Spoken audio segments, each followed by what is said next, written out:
Imagina por un momento una ciudad gigantesca construida sobre una red infinita de tuberías, miles de kilómetros de conductos ocultos bajo tierra, moviendo constantemente el recurso más importante de toda civilización, el agua. Durante años el flujo fue abundante, la presión era constante. Cada casa, cada fábrica, cada rascacielos recibía exactamente lo que necesitaba. Pero un día la presión empezó a caer y todos clamaron lo mismo: nos estamos quedando sin agua. Pero estaban equivocados, porque el problema no era que faltase agua, el problema era que cada vez había más demanda, intentando utilizar la misma infraestructura al mismo tiempo.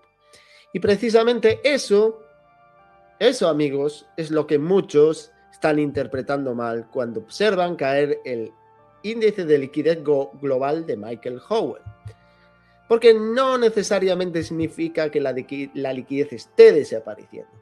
Puede significar algo mucho más profundo, que la capacidad del sistema para movilizar esa liquidez está empezando a tensionarse.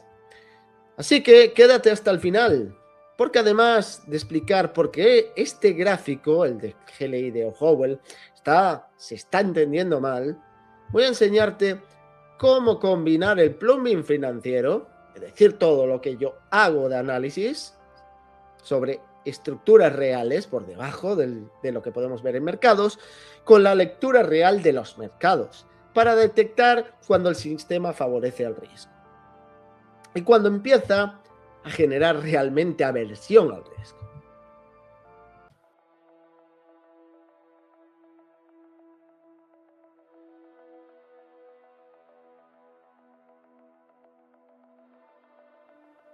Eso es exactamente lo que muchos no están entendiendo sobre el GLI de Michael Howell, que tenéis a la derecha de vuestras pantallas.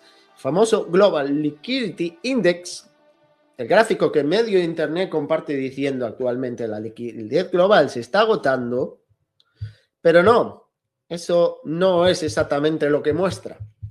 Ahora bien, hay un matiz importante que casi nadie menciona. El GLI de Howell no es una herramienta bastante útil, pero no mide la liquidez en su forma más pura o microestructural. Lo que realmente está capturando es una visión macro agregada de las condiciones monetarias y financieras del sistema, una aproximación top-down al entorno general de la liquidez. Y eso es importante entenderlo, porque distintos marcos institucionales, como muchos de los utilizados por el Banco Internacional de Pagos, tienden a centrarse más en dinámicas de financiación y flujos transfronterizos y movimiento efectivo de capital. Sí, por si no lo sabías, el Banco Internacional de Pagos tiene su propio GLI, mientras que el GLI de Howell incorpora variables agregadas más relacionadas con la expansión monetaria, crédito y acumulación financiera.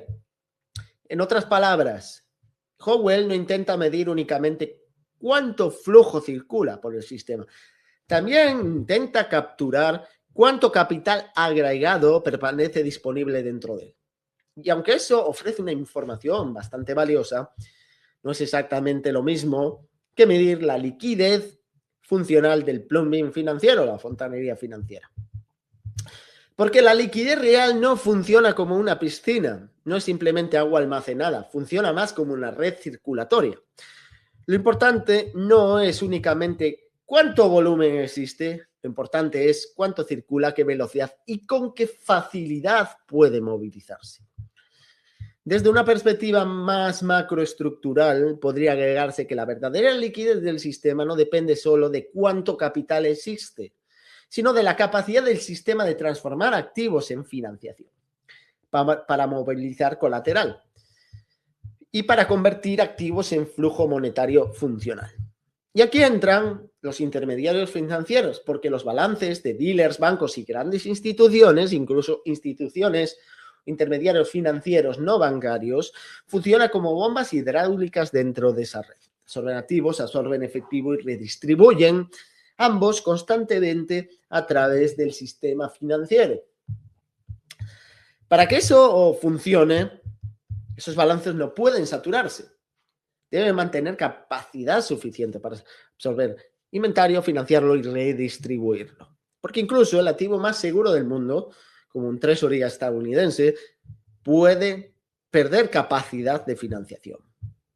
Ve reducida, y si ocurre, ve reducida severamente su utilidad monetaria funcional, su moneyness, es decir, su capacidad para funcionar casi como dinero dentro del sistema. Y eso es precisamente lo que este gráfico está sufriendo, el GLI de Howell. No necesaria que la liquidez esté desapareciendo, sino que la liquidez marginal disponible está bajo presión. El agua sigue existiendo, pero las tuberías y las bombas ya no dan abasto para moverla al ritmo que demanda el sistema. Porque hoy el sistema sigue generando liquidez, pero cada vez hay más competencia por ella.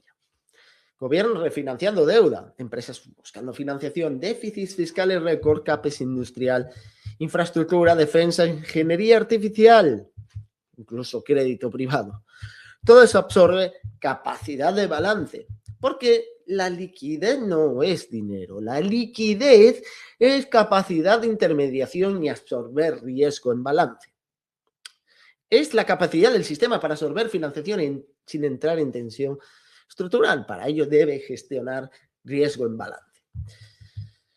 Algo que muchas veces puede observarse en mercados como repo, de colateral general, donde las tasas ayudan a reflejar ese equilibrio dinámico entre demanda de efectivo y demanda de activos financiables, activos que se pueden colateralizar o usar como colateral. Y dependiendo de cómo evolucione esa presión, puede desarrollarse distintos escenarios. Si esta presión continúa aumentando gradualmente, la liquidez sigue existiendo, pero permanece tensionada. Esto implica mercados menos explosivos, más volatilidad, más rotación, menos beta fácil. Y si por el contrario el sistema responde, gobiernos o bancos centrales intervienen, la presión disminuye, el flujo vuelve a encontrar camino hacia activos financieros. Pero si ocurre lo contrario y la demanda supera la capacidad estructural, aparecen fracturas, tensiones en repo, estrés en colateral, problemas de funding, como en septiembre de 2019, marzo de 2020 o la crisis de 2008. No todo tiene o los mismos factores son de la misma gravedad y es algo que tenemos que tener en cuenta cuando intentamos analizar mercados financieros fundiéndolo con plumbing. ¿Cómo observamos esto en la práctica? ¿Cómo sabemos si el sistema favorece riesgo o empieza a generar aversión? Porque antes de aparecer en activos, suele aparecer primero debajo de la superficie, dentro del plan bien financiero, y si ahora es algo que vamos a intentar, o voy a intentar que podáis trasladar desde el plumbing a activos financieros. No voy a analizar todos, porque si no sería un vídeo extensísimo, pero voy a dejar unas pinceladas para tener una noción de cómo hacerlo. Por ejemplo, si observamos el volumen de repos DVP, vemos crecimiento estructural. La infraestructura repos sigue utilizándose más, en este caso por mayor compensación de los repos. El mercado de garantía general mantiene un volumen elevado y recientemente muestra expansión. Eso sugiere que los dealers siguen absorbiendo demanda de financiación. Cuando el spread entre el repo de garantía general y el DVP, delivery versus payment, pago contra entrega, o compensados bilateralmente, que puede también en este caso ser patrocinados, repos patrocinados, se abre ligeramente a favor de garantía general. Es como si el sistema estuviera diciendo, nos estuviera diciendo, si hay demanda, sí hay demanda de dinero, pero todavía puedo manejarla.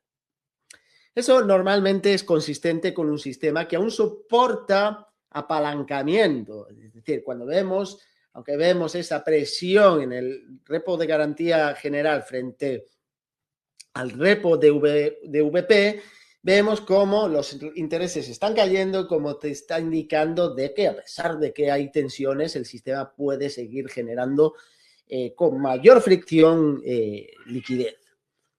Otro indicador fundamental es el Cross Currency Basis. Aquí observamos la presión de financiación en dólares de forma offshore. Cuanto más negativo se vuelve, más caro resulta obtener dólares fuera de Estados Unidos. Y actualmente, tras el deterioro visto semanas atrás, el basis empieza a normalizarse, sugiriendo cierta relajación en la presión de financiación global. Esto es el indicador clave que te muestra realmente cómo el dólar se está encareciendo, cuánto el dólar se está fortaleciendo. Y todo el mundo suele usar el dólar index, pero este es realmente el verdadero indicador de cómo el dólar se está fortaleciendo y moviendo a través del sistema financiero global. Y algo similar ocurre en el sistema eurodólar, porque gran parte de la financiación mundial se canaliza a través de esta red offshore en dólares. Y cuando esta red se tensiona, aumenta el coste de financiación, crece la presión sobre los swaps, sobre los FX swaps, que es la base de todo el sistema financiero global, y se dificulta mantener apalancamiento. En otras palabras, cuando el eurodólar se tensiona, el plumbing global entero empieza a endurecerse, y eso es algo que tenemos que tener bastante controlada para saber si va a haber aversión al riesgo, porque esto afecta directamente a operaciones como el carry trade en yen, que dependen mucho del coste del swap, lo que obliga, si los activos en dólares no mantienen ese rendimiento, no se puede sostener el coste del swap, que depende de estas desviaciones del basis, que es la desviación de la paridad interés cubierta. Todo esto no es simplemente una curiosidad técnica reservada para operadores institucionales, porque cuando observamos presión en el coste de financiación, deterioro en el acceso al dólar o compresión en la capacidad de intermediación, esas tensiones raramente o rara vez permanecen aisladas dentro del plumbing financiero. Tarde o temprano terminan trasladándose al resto del sistema. Primero se encarece la financiación, después se reduce la capacidad de apalancamiento y luego comienzan los reajustes de posicionamiento. Y finalmente esa presión termina reflejándose en el precio de los activos. Por eso, entender cómo funciona el plumbing financiero resulta fundamental a la hora de analizar índices como el Standard & Poor's 500, gráfico que tenéis a la derecha de vuestras imágenes, no porque cada deterioro implique necesariamente un colapso inmediato, como estáis viendo en esas pequeñas o en esas fuertes correcciones que veis en esa tendencia al alza en el gráfico del Standard & Poor's, pero sí porque representa una variable institucional o estructural que condiciona el comportamiento de los activos financieros. Históricamente, las contracciones en liquidez y financiación suelen traducirse como mínimo en correcciones o posiciones o episodios de volatilidad relevante, como son las caídas que veis en el gráfico de la derecha en el Standard & Poor's. Y ese deterioro, si ese deterioro se intensifica, puede terminar dando inicio a mercados bajistas más prolongados, como ocurrió con la trampa de colateral. El repo en el 2008 provocó ese colapso del Standard & Poor's o las bolsas americanas, y es algo que nos permite, digamos, establecer con antelación posiciones de prudencia en el riesgo. Y es decir, no hay que no estar invertido en índices como Standard & Poor's, sino que te reflejan cómo puedes entender que cuando se producen esas tensiones en el plumbing, se reflejan después en los mercados y te puede evitar estar demasiado expuesto a riesgo en mercados financieros, como el caso del índice del Standard & Poor's 500. Y si el Standard & Poor's representa la sensibilidad broad del mercado a estas dinámicas, pocos activos amplifican mejor esa sensibilidad que Bitcoin. Como uno de los activos más marginales y especulativos dentro del ecosistema financiero moderno, Bitcoin tiende a reaccionar. Gráfico que tenéis a la derecha de vuestras imágenes, como decía, tiende a reaccionar de forma especialmente intensa a cambios en condiciones monetarias y crediticias. Cuando la liquidez se expande, suele beneficiarse rápidamente de esa búsqueda de rendimiento. Pero cuando la financiación se comprime, esa sensibilidad juega en sentido contrario. Es algo que hemos visto, a medida que hemos visto tensiones en el crédito privado y tensiones también por el tema del estrecho de Hormuz de Irán, hemos visto cómo ha afrontado una corrección más brusca que no ha tenido el Standard & Poor's, como estamos viendo en el gráfico de la derecha. Y como iba diciendo, pero cuando esa financiación se comprime, esa sensibilidad juegue en sentido contrario, como ocurre habitualmente con los activos más dependientes del exceso de liquidez y apetito especulativo.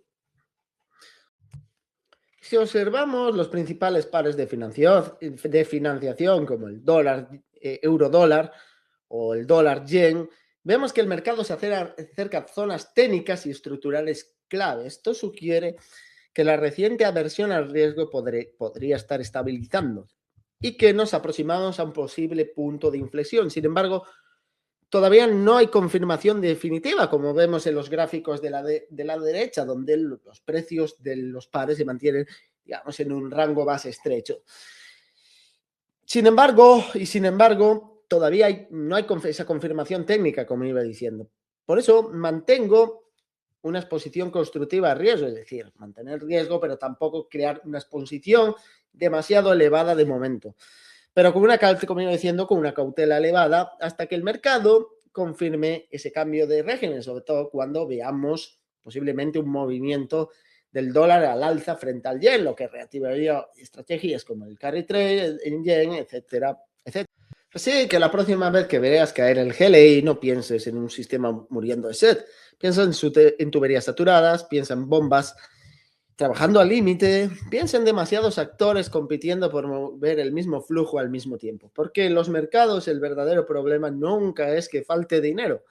El verdadero problema aparece cuando el sistema deja de poder moverlo eficientemente. Y si quieres entender cómo funciona realmente esa maquinaria invisible, cómo se mueve el colateral, cómo se crea liquidez, y porque eso determina el precio de todos los activos financieros, suscríbete a este canal, porque aquí no hablamos de titulares, aquí estudiamos cómo funciona el sistema de verdad, porque entender los mercados no consiste simplemente en mirar precios, consiste en entender la maquinaria invisible que los mueve, perdón.